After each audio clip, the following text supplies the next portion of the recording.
Yes, welcome dear students. Hope you all are fine. Today we are going to study our next topic, that is calorimetry. Calorimetry is the branch of physics which deals with the measurement of heat. It is defined as it is defined as the branch of physics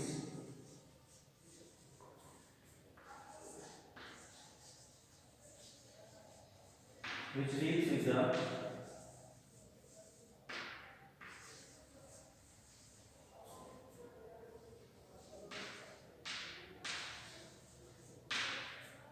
study of deals with the measurement of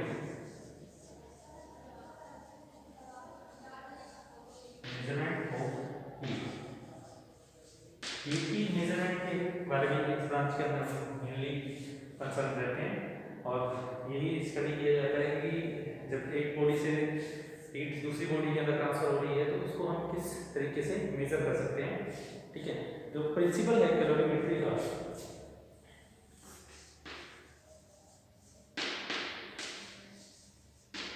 principle of calorimetry, it is based on the principle that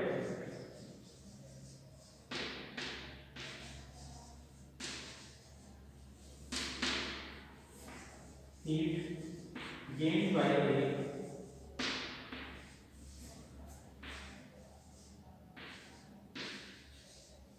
cold body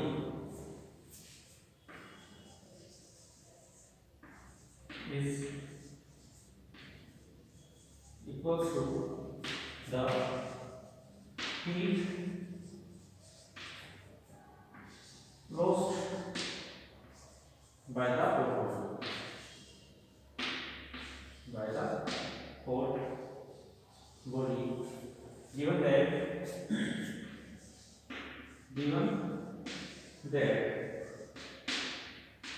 no heat is transferred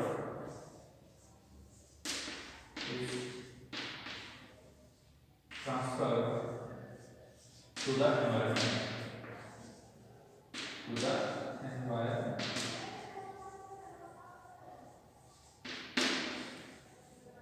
ठीक है। क्या principal रहेगा इसका? It is based on the principal that when A cold body is in the contact with a hot body, then heat gained by the cold body will be equals to the heat lost by the hot body। मतलब जितनी heat किसी cold body ने gain की है वो किसके equal रहेगी? Heat lost by the hot body के इक्वल रहेगी। Means heat gain is equal to रहेगा हीट लॉस्ट। और यहाँ पर कंडीशन क्या रहती है? किसी तरह का कोई हीट का ट्रांसफर एनवायरनमेंट के अंदर नहीं होना चाहिए जिसकी वजह से हीट का हमें लॉस नजर ना आया। ठीक है, अब तो हमारे पास एक पर्टिकुलर डिवाइस है जिसको हम बोलते हैं calorimeter.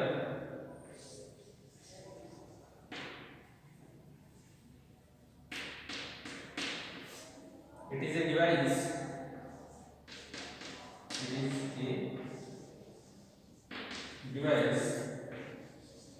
which is used to measure the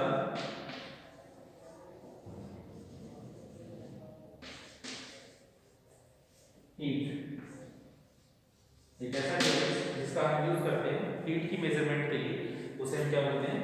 calorimeter बोलते हैं। अब कैलोरीमीटर के अंदर रहेगा क्या क्या चीजें? अब इसमें हम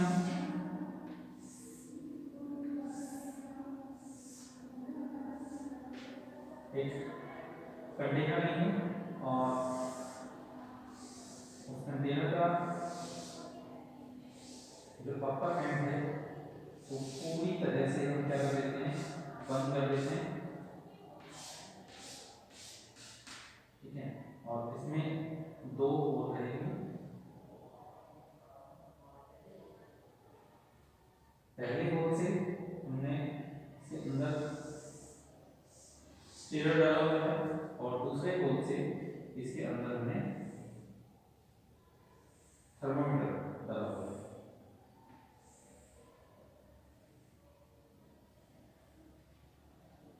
ठीक है,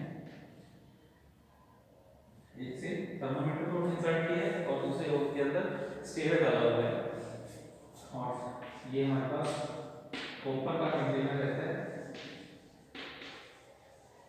ठीक है, इसके चारों तरफ हम ग्लास को भरते हैं।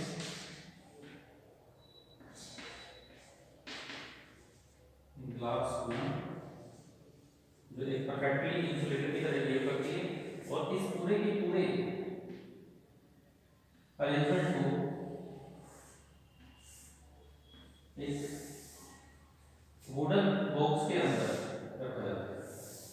It is enclosed in A wooden box ताकि किसी तरह का हीट का लॉस की ना हो एनवायरनमेंट के अंदर।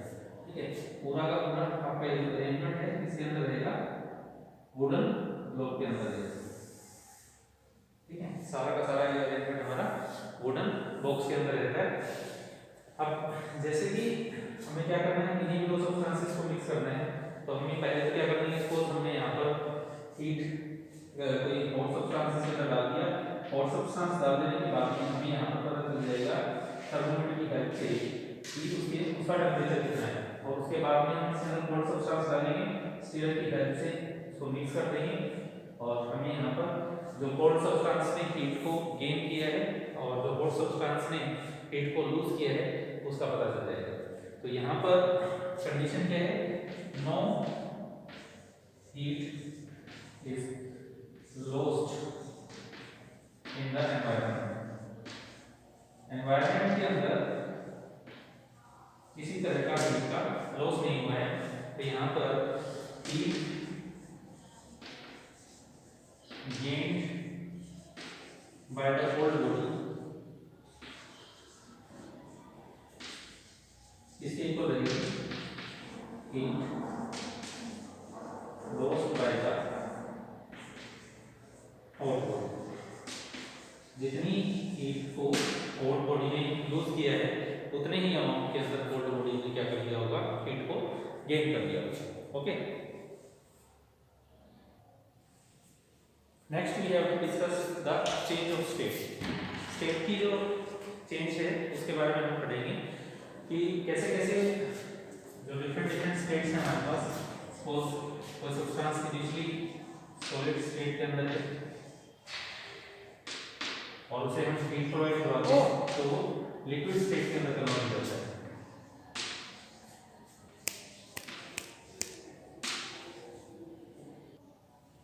क्या किया हमने, कोई सब्सटेंस सॉलिड स्टेट के अंदर था उसको हीट प्रोवाइड की और हीट देते ही उसमें कन्वर्ट होता है लिक्विड स्टेट के अंदर। तो इस प्रोसेस को हम क्या बोलेंगे, melting. This process is known as melting. दूसरी तरफ अगर हम बात करें, सब्सटेंस हमारा लिक्विड स्टेट के अंदर था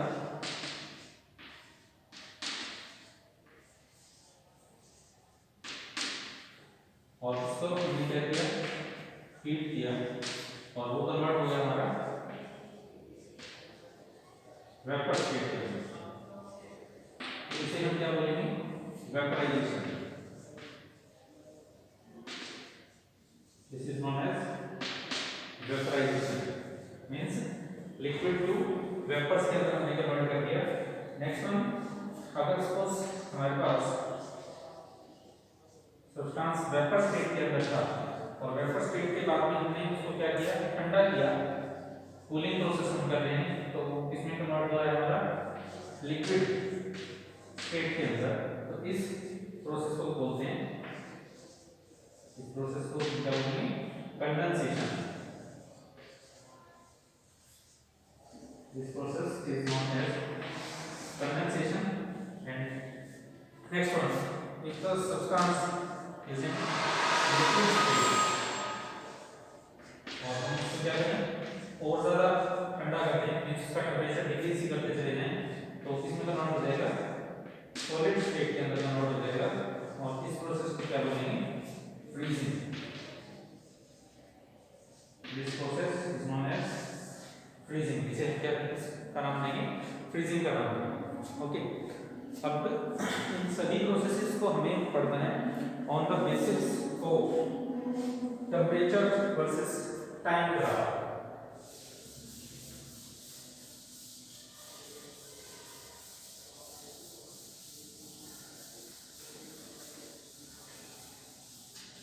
टेम्परेचर वर्सेस टाइम ग्राफ अगर हम ड्रॉ करें इन्हीं प्रोसेसेस के लिए, यहाँ पर मैं रिप्रेजेंट कर रहा हूँ टेम्परेचर को डिग्री सेंटीग्रेड के अंदर, और यहाँ पर मैं रिप्रेजेंट कर रहा हूँ टाइम को मिनट में। ओके, तो सपोज हमारे पास कोई सब्सटेंस है एट 0 डिग्री सेंटीग्रेड, सपोज हम आइस के बारे में बात कर रहे हैं, 0 डिग्री सेल्सियस के ऊपर है वो। अब हमने क्या किया, सब्सटेंस को हीट प्रोवाइड करना स्टार्ट किया। जब हमने इस आइस को हीट प्रोवाइड करना स्टार्ट किया, हम ऑब्जर्व करते हैं कि कुछ टाइम तक ये इसका जो टेम्परेचर है वो 0 डिग्री सेंटीग्रेड ही बना रहता है, टेम्परेचर इंक्रीज नहीं होता। लेकिन प्रोसेस क्या हो रहा है कि आपका जो आइस था वो सॉलिड फॉर्म से लिक्विड फॉर्म के अंदर कन्वर्ट हो रहा है, मींस आइस किसमें कन्वर्ट हो रहा है, आपका वाटर के अंदर कन्वर्ट होता जा रहा है। तो यहाँ पर एक फेज आएगा हमारे पास जिसके अंदर पूरी की पूरी जो आइस है आपकी किसमें कन्वर्ट हो चुकी होगी, लिक्विड के अंदर कन्वर्ट हो चुकी होगी।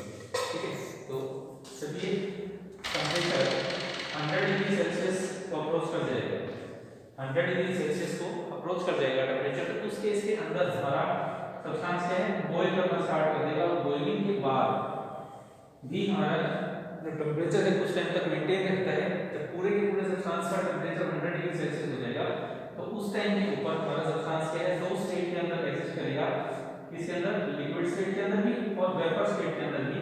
और अगर हम और ज्यादा हायर टेम्परेचर के बारे में बात करते हैं तो हायर टेम्परेचर के ऊपर सब्सटेंस किसमें कन्वर्ट हो जाता है, आपका वेपर के अंदर कन्वर्ट हो जाता है। तो यहाँ पर सब्सटेंस किस फेज के अंदर एग्जिस्ट कर रहा है, लिक्विड फेज के अंदर, यहाँ पर वेपर फेज के अंदर। ठीक है, ये जो प्रोसेस हो रहा है यहाँ से यहाँ तक वो क्या रहेगा, वेपराइजेशन। ठीक है, और ये जो प्रोसेस रहेगा यहाँ से यहाँ तक का वो कौन सा प्रोसेस रहेगा, melting. Means during the melting temperature remains same, means जब सब्सटेंस क्या है 0 डिग्री सेल्सियस के ऊपर मेल्ट हो रहा है तो सब्सटेंस का टेम्परेचर 0 डिग्री सेंटीग्रेड ही रह रहा है। और लिक्विड फेज के अंदर 0 से हम जब उसको 100 डिग्री सेंटीग्रेड तक लेकर के गए हैं तब भी सब्सटेंस का टेम्परेचर क्या है, 100 डिग्री सेल्सियस के ऊपर। जब वो वेपराइजेशन प्रोसेस हो रहा है उस दौरान भी टेम्परेचर क्या है, 100 डिग्री सेंटीग्रेड ही बना रहता है। और हायर टेम्परेचर के ऊपर जो हमने वाटर यहाँ पर लिया था वो कंप्लीटली किसमें कन्वर्ट हो जाएगा, आपका वेपर्स के अंदर कन्वर्ट हो जाएगा। Okay,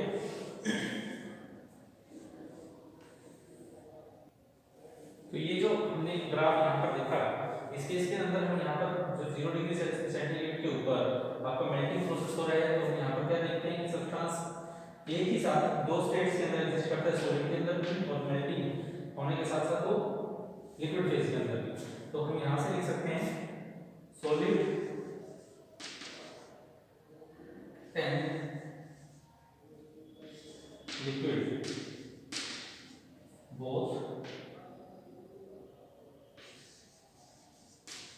both solid and liquid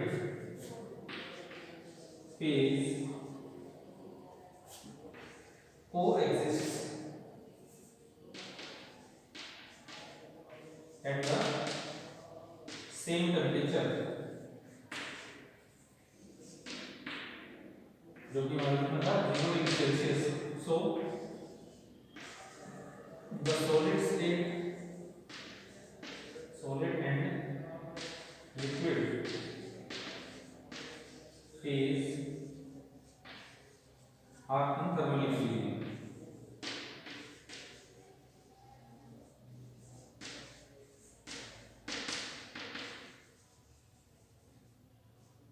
solid phase और लिक्विड फेज दोनों ही क्या है, थर्मल इक्विलिब्रियम के अंदर है। इसी तरीके से हम क्या है वेपर स्टेट के बारे में लिख सकते हैं। जो लिक्विड फेज है और वेपर फेज है, दोनों 100 डिग्री सेंटीग्रेड के ऊपर कोएग्जिस्ट कर रहे हैं, तो उसके लिए भी हम सेम चीज लिख सकते हैं कि liquid and vapour phase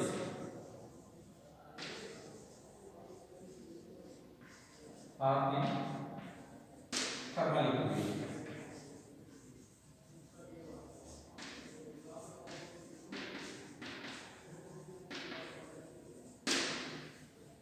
liquid phase और जो वेपर फेज रहेगा वो दोनों आपस में क्या रहेंगे, थर्मल इक्विलिब्रियम के अंदर रहेंगे। थर्मल इक्विलिब्रियम के अंदर क्यों बोल रहे हैं, क्योंकि दोनों ही जो फेज हैं, लिक्विड फेज और वेपर फेज, एक ही टेंपरेचर के ऊपर एग्जिस्ट कर रहे हैं, इसलिए हमने क्या बोला, ये थर्मल इक्विलिब्रियम के अंदर रहेंगे। सिमिलर हमने देखा एट 0 डिग्री सेंटीग्रेड के ऊपर जब क्या हो रहा है, मेल्टिंग प्रोसेस हो रही है, तो उसके दौरान भी क्या है आपका 0 डिग्री सेल्सियस के ऊपर वाटर सॉलिड फॉर्म के अंदर और लिक्विड फॉर्म के अंदर, दोनों के अंदर एग्जिस्ट कर रहा है, इसलिए हम क्या बोल रहे हैं, इसको थर्मल इक्विलिब्रियम के अंदर बोल रहे हैं। So dear students, this is all about today. Thank you.